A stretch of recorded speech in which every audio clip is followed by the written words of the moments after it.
people in the back hear me okay? Okay, I have a hard time projecting, it seems. So I'm going to read some poems, try not to go over 10 minutes because I did not rehearse as I had hoped to. It's all right, we have time. Okay. 6:30. Thank you. So the first two poems that I am going to be reading are what I call my grinder poems, and that's just how I'm going to introduce them, I guess. West Texas, Jeremiad. Can Grinder resolve histories of formative neglect and just a few old affirmations from a horny stranger, which becomes the dream composite of the very timbers of those figures, or how I imagine Freud explaining it, and from this windshield trance, how have I come over the West Texas thaw like a fugitive, drawing out every traffic cop. A place like this could get to a person, under the flesh, inescapable phrenology of dead, pulled out of dusty graves rumored with gold. The dream is none of this. Even if it rides the Wi-Fi signal, offers accompaniment for a moment, illusion propels me toward false idols, immediate but not immaterial, to desire a recognition beyond the arbiter of the puzzle box. That's all to say, after I escaped the cops and homophobes, after I forgot what paranoia could gnaw out of me, after the bartender closed in Santa hat and patchy mustache, after he came back to my hotel, after he left, after he followed me on Instagram, after he unfollowed me on Instagram, what can I say? I was infatuated with that kindness.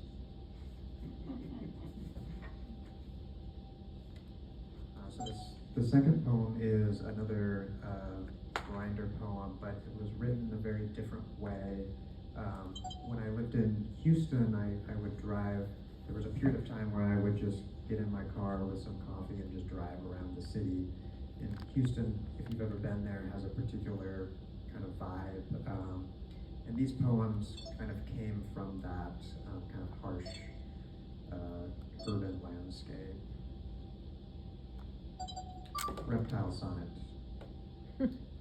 Always out of ether come the boys, from the Greek to ignite, forged not in heaven but ashen, smell of burning plastics, pixelated limbic, reaching out by inguinal nodule, out of containment in imaginary space. When rain makes the words a comfort of pig Latin in full averted kindness, soft tissue signified and provoked, put the auto in arrows driven homebound.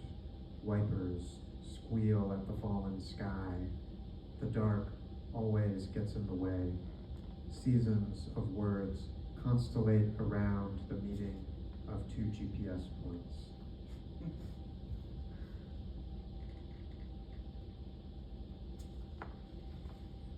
Okay, so I think the next two poems I'm just gonna go through and not really introduce them. Like sand.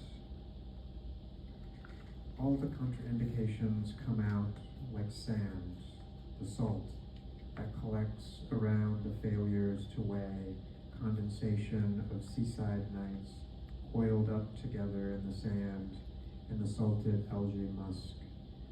Bodies filled with sand, even words were sand.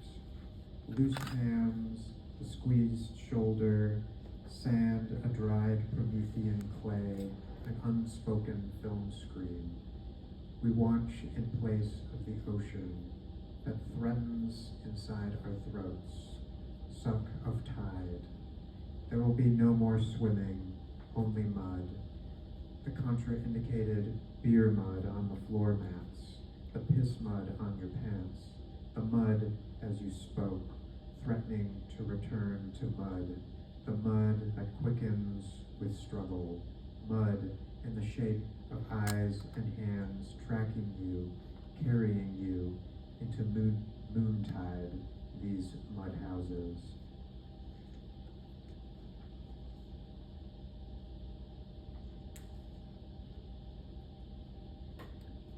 Reasons for Living, after Reginald Shepard. It's the summer before becoming ourselves. Final fire turning sand to glass, no one photographed. Every Pacific sunset is one, and yet all of them. Photos are a scam like people who offer up a moment like a tenderness. A eucalyptus, frail and flammable.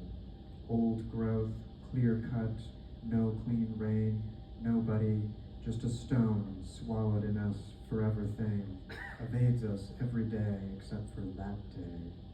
We live like a white pine does for no one, dark and quiet.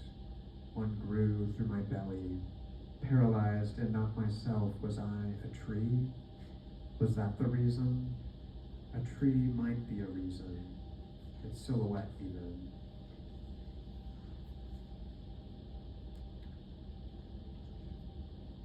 Okay, I'm doing okay on time. Very good. Okay. I'm just gonna read some parts of a longer poem that I've been working on. It's kind of a documentary poem about my time in California, and my experiences of homelessness there, and just kind of meditating on that. So hopefully it will make sense. This is kind of an experiment. Thank you for letting me experiment in front of you. And I'm just going to start with just a quote from Jack Spicer. What are you thinking? I am thinking of how many times this poem will be repeated, how many summers will torture California until the damned maps burn, until the mad cartographer falls to the ground and possesses the sweet, thick earth from which he has been hiding. Jack Spicer, Psychoanalysis and Elegy. And the name of the long poem is 11 Eyes, which is named after the 360-degree camera that Google Maps Street View uses. And so this project incorporates a lot of that, but I didn't really want to do like a slideshow or something. This upholstery covers coastal drives, fog like polyester velveteen, thin-limbed November falls drugged, sun on tide pool stone, exposing wrinkled anemones. Unease of paradise sets in, beachcombers now corpses, invasive tarps encroach, dying in plain sight. Mexican fan palms, the coded signs of life. Dreamers colonize the dream upon waking, upon writing, upon living. The fires will take what is theirs across tens of thousands of acres. The redwoods smolder for ages. Ash muddies the rain, tears open air, paradise hidden in the mouth of tourist trap, phantom of coordinates, west to the edge of a thought. Dream worlds coalesce, coagulate, curdle, wet sand, wet crevices, wet itself lends to smells of life, infection, death. Beauty hidden in its mouth, to mistake beauty as a thing in itself. It is not, is, the sanderling that never lands.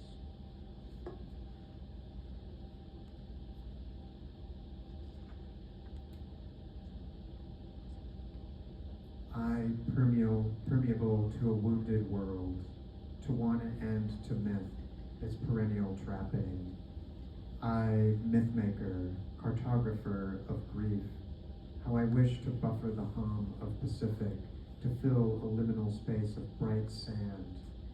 That is, hope, to grope toward another word, stretched from an edge where God, grief, attachment lean always over and outrun meaning, meant for beauty, vigil etymologies, weak by blue dusk the words are looking, fought fight of our ragged senses fetched in the long eyeing, leaked into unconscious river seismic, split from the earthy heart, soil soldered by wildfire.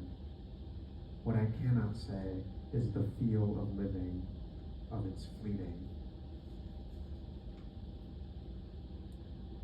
Okay, I think this will be my last poem. Mission District, San Francisco. May the best dream win. The dream from which Freud says we never wish to wake. The body has a language of its own. Since 2010, there have been over 930 instances of human waste reported at the corner of Mission Street and Sycamore. A single palm adorns, sunset gradient, real or advertised. The row of sycamores look suspiciously like eucalyptus, bearing graffiti, claims to territory, look suspiciously like city tags for removal. Do we know where we stand? Only when we cannot hide the body's language. Thanks.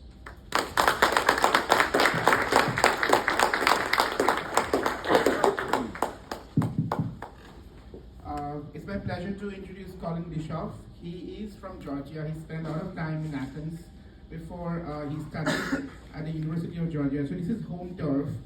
Welcome back to Park Hall. And he has earned his MFA from Georgia College and State University. He is from Winder, Georgia, and in between all of this, he actually spent 4 years in South Korea, where he taught English there.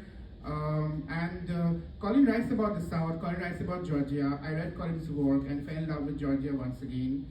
Georgia really comes alive in his work, and that's what he draws from. That's what he writes about. And he is very inspired by the stories of Georgia.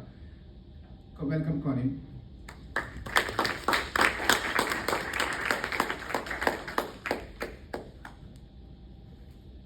Thank you for that introduction. That was flattering. Can everybody hear me okay? Okay, great. So I guess what I'm going to read is going to be a little bit of a change of tone because I'm reading prose, not poetry. But it is, like I already said, most of my life I've lived in Georgia, and so it's where I set most of the things that I write about. And so what I'm going to read is a story that I'm basing it kind of around. There's if you know the 1996 Olympics that was in Atlanta, there's a pipe bomb that went off during that time, and so I had this idea for maybe kind of circumstantial, but I have the idea of this woman who has abandoned her husband in the moment, and in the weekend, this bomb is happening, and she's sitting in her hotel room and is watching this on the news, and so it's sort of a dive into her psychology, what's happening when she hates this guy, but also is conflicted with how she feels about this guy she's just run out on. So I'll go ahead and read. Kind of starts off with sort of a broad survey of stuff happening in the 90s and then goes into a more in-depth, dives into her psychology. So this is called Games. And I'm gonna, I timed myself, I'll get my watch running so I don't go over. Okay. You're good, we have time. We got time, okay. Okay, well, this story is called Games. It was the height of summer, the height of July, a day for setting records. As temperatures climbed and Americans celebrated the gold medals of shot putter Randy Barnes and swimmer Brad Bridgewater at the Atlanta Olympic Games, as Tony Baskins and the Spice Girls rocked houses and music charts on both sides of the Atlantic, as the world dreamed of cloning sheep, and Monica Lewinsky dreamed peacefully next to the president, as children flocked to theaters in droves to watch Harriet the Spy, and the fugitive terrorist Eric Rudolph took the first steps of what would become a 7-year spree. Mindy Whittemore watched the morning news from the queen-size double bed in a Marriott hotel 50 miles outside her home in Savannah, Georgia. Perched on the comforter in blue slippers and a satin nightgown, she learned that in the wee hours of July 27, 1996, during a late-night performance of the R&B group Jack Mack and the Heart Attack, a pipe bomb had been detonated inside Atlanta's Centennial Olympic Park, where her husband, Ted Whittemore, doctor of dental medicine, had attended. Dozens were injured, at least one dead. Clinton was calling the bombing an act of terror. Well, that was something, wasn't it? Wasn't it? Mindy wasn't sure. She brushed back the golden curls of her 5-year-old daughter sleeping next to her. Ted's daughter, she reminded herself, Ellie, short for Ellison, named after Mindy's mother. Ted was staying with his sister in Buckhead for the week, so like him to run out on her when he knew she couldn't follow along. She looked at the phone and began dialing his number, then stopped, staring at the television. What if he didn't pick up? What if something had happened? She returned the phone to its cradle. Well, she thought something already had. The idea to run away had come to her barely a day ago. Giving Ellie a bath, she found herself longing for a cigarette for the first time in half a dozen years. The more Ellie giggled and splashed in the bubbles, the more furious Mindy became at Ted for leaving her behind when he knew how badly she wanted to get out of the house. Games be damned, she wanted to do something for a change, something more than just sit there. That Ted had invited her along only made things worse. The idea that Alice, that thorny reminder of Ted's first marriage, could watch Ellie was beyond her, as if her teenage stepdaughter knew anything about looking after her child. Exhausted, she rested the sponge on the edge of the tub and listened to Ellie hum a tuneless parody of Under the Sea. 5 years is a long time to be a mother, longer still when you spent the first year realizing you weren't cut out for it, and the next 4 resenting yourself for ever looking at a man. You could hate mothering and hate the man who'd done it to you while still loving the child, couldn't you? Couldn't you? She watched Ellie splashing in the tub. Of course she loved her daughter. It was impossible not to, yet crouching there on her knees, drenched in lukewarm bath water, head foggy with fatigue, she knew Ellie was the only child she'd ever had.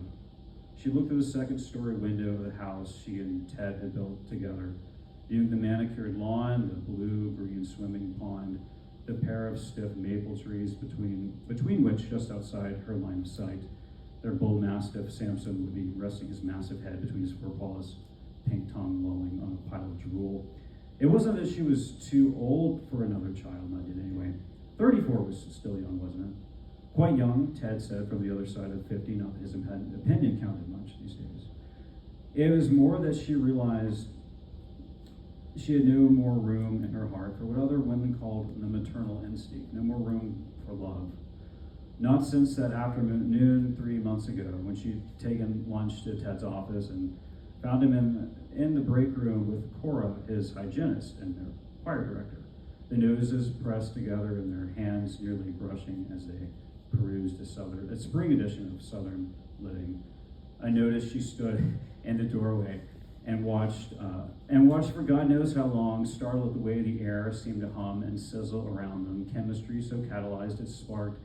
She was half ready to throw the tub of spaghetti at them when Ted's secretary, a chubby, breathless girl no more than 20, approached Mindy and asked, genuinely, clueless as a chimp, if she was a patient of Dr. Whittemore's. Was she scheduled for a biannual cleaning, a filling, a fucking root canal?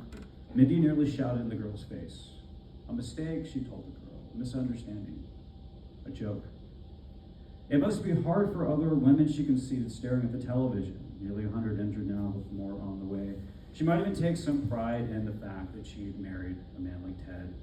Ted with his bear's laugh and pelt of tawny chest hair, earthy musk, the unshakable oral fixation that even after dental school left him always with the toothpick in his mouth, the aura of success and boyish gleam in his eye that revealed a man convinced he could do no wrong, Ted who fucked his neighbors as well as loving them, who paid his tithes and confessed his sins while forgetting that the biggest dues he owed were to his wife and daughters. And to think he wanted more children, sons, that was before Ellie came along and proved herself a bigger handful than any boy back when Mindy's hips were smooth and childless. And Alice was all he had to carry the family name. Alice had been no more than a toddler when Mindy met Ted. Now, we'd of 16, she sprouted black bangs and had the unnerving habit of wilting the moment Mindy entered the room. She was hardly pretty, with those black coils hanging from her scalp, skin so pale and drawn you could practically feel the bones creak. Yeah, for whatever reason, she reminded Mindy of the way she herself had been once, wise enough to smile through eye rolls and suck breath mints after smoking, and wait at least half an hour before vomiting after meals, young enough to believe that grins were golden, and to leave cigarette cartons in the waistband, and to ignore the fact that all the flushing in the world couldn't hide the smell of sick. Oh yes, Mindy had been quite like that once upon a time, once upon a not so very long ago, when men were lovers rather than hyenas and wolves, and to be loved, she fingered the phone in its cradle. Ted, we'll be all right, Mindy.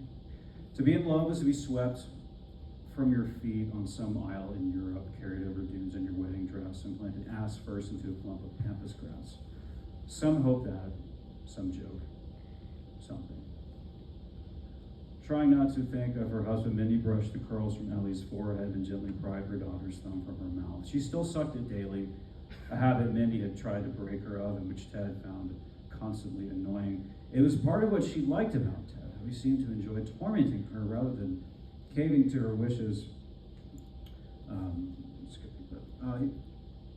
The men before Ted were all the same, confident, sex-hungry, possessed by the delusions of self-control. One or two had even been smart. Ted was the first man to make her work for her attention, the first to treat her like an equal rather than a queen, to stand his ground when she pushed her, more often than not to push back. She loved him for that once upon a time. Now and forever after she was running away. How am I doing on the time? Good, okay, a little further. Mommy. Mindy sat up in bed. Ellie stirred next to her and stretched her arms above her head, a plea to be tickled. Blinking sleepily, she fixed Mindy with a blue stare that drifted accusingly to the cigarette when she lit it in Mindy's hand. Shame-filled Mindy as she heard to douse it in the ashtray. Time to get dressed, Elle, Mindy said, helping her to her feet. She should have smoked in front of Ellie. Mindy's mother would have switched her ass with a hickory cane and washed her mouth out with soap, that's for sure. Told her such things weren't fitting of a mother. It was such a strange thing, wasn't it? This mothering. Mindy's mother at least had gotten what she bargained for. She'd always said so anyway. That she was cut out for it. Mindy felt different from the moment the doctor had ripped her daughter free of her womb and placed her squirming and screaming in her arms. Mindy hadn't been able to shake the thought that this mothering wasn't what she'd signed up for.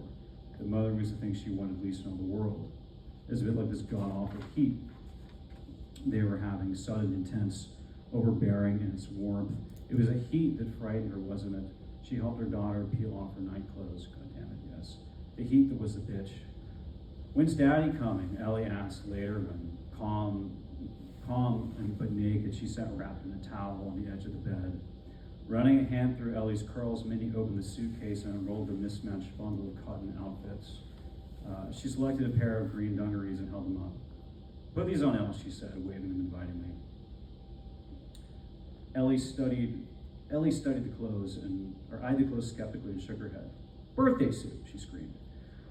She shook free of the towel, rolled to her feet, and then turned an awkward cartwheel and landed upright, a testament to the tumbling lessons she'd attended these past months. Before Mindy could stop her, she leaped onto the bed, and bearing all, jumped up and down. Birthday soup. I'm in my suit for birthday soup. Mindy sat down and shut her eyes. After several moments, Ellie collapsed into the bed, deliquescing into a fit of giggles. The reporter on the television said Clinton swore he'd catch the perpetrator. Well, what do you know? She'd done a bit of catching herself these months, hadn't she? Leaving Ted's office that day in April, she felt so stupid, so used. The early mornings and late night stream of business calls he took after dinner. Yes, so it made sense. She'd been such a fool. Cora with her, meowing vocals and insufferable simpering in Ted's presence. Crossing the lot that day, she dumped the spaghetti beside Cora's Mazda and prayed to the God of good and holy things that her husband and his mistress would slip and break their necks. For a while after that, she blamed everyone for her failing marriage. Ted, her mother, Alice, her daughter. Looking at Ellie beside her now, lying spread eagled on the bed, sleeping fast, she felt a stab of shame. Lately, she hadn't blamed anyone but herself. I'm going to stop there.